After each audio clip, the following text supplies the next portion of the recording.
तो दोस्तों, आपका एक बार फिर से स्वागत है आपके अपने चैनल नॉर्मल बातचीत में। तो दोस्तों, आज हम बात करेंगे नए टॉपिक पर जिसका नाम है गूगल टैक्स। गूगल टैक्स सुनते ही दोस्तों आप सभी के दिमाग में एक सवाल आता है, अरे भाई क्या है ये गूगल टैक्स?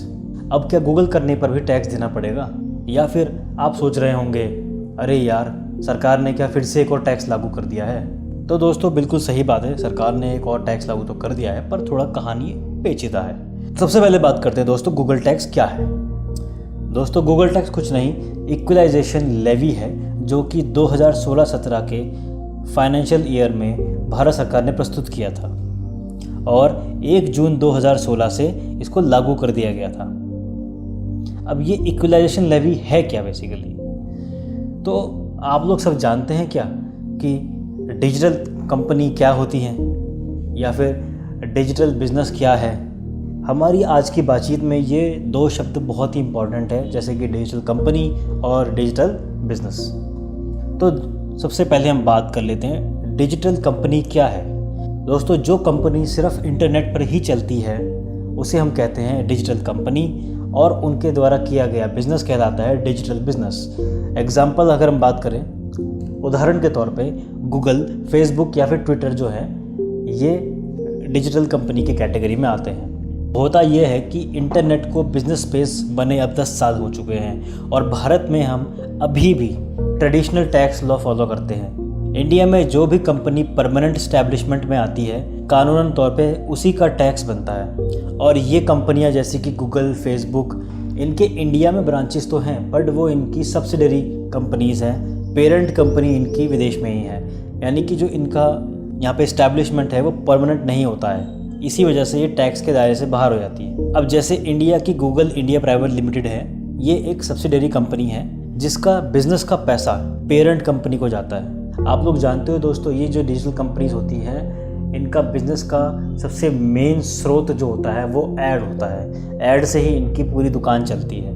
अब इसको समझाने के लिए उदाहरण के तौर पे मैं दोस्तों आपके सामने एग्जांपल रखूँगा। तो एग्जांपल कुछ ऐसे है कि एक बंदा होता है, उसकी एक कंपनी होती है जो कि जूते बनाती है। उसका इश्तिहार देने के लिए यानी कि ऐड देने के लिए वो फेसबुक जैसी कंपनी के पास जाता है। फेसबुक उसको 2000 रुपये का बिल हाथ में थमा देती है।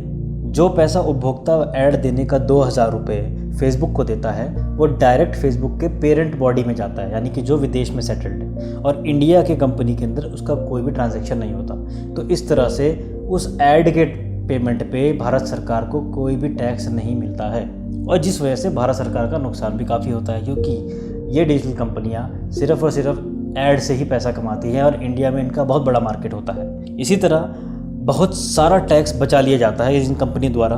अब इससे बचने के लिए इक्वलाइजेशन लेवी को लाया गया, जिसमें कि अब क्या होता है कि वही बंदा जिसके पास जूते की एक दुकान थी, जिसको अपना एडवर्टीजमेंट फेसबुक को देना था, अब वो 2000 के ऊपर 6% का टैक्स पे करेगा सरकार को, जो कि डायरेक्ट टैक्स के अंदर काउंट किया जाएगा। यानी कि वही बंदा अपने जूतों की कंपनी का ऐड देने फेसबुक के पास जाता है। फेसबुक उस पर एक चार्ज लगाता है, जिसको हमने पिछली बार लिया था 2000 रुपये।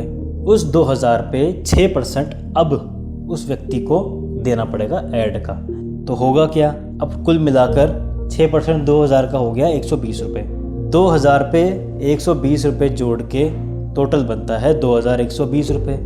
ये उस ऐड की कीमत हो जाएगी टोटल, जो कि उस व्यक्ति को इश्तिहार देने के लिए फेसबुक को देनी होगी, जिसमें कि 2000 रुपये जाएगा फेसबुक के अकाउंट में और 6% जो टैक्स यानी कि 120 रुपये वो जाएगा भारत सरकार के अकाउंट में। इसमें कुछ नियम कानून भी है, जैसे कि अगर ऐड की कीमत 1 लाख से नीचे है तो उस पर उपभोक्ता को कोई भी टैक्स देना नहीं होगा, यानी कि 1 लाख के अंदर तक के ऐड को वो आराम से छपा सकता है बिना किसी टैक्स को पे किए।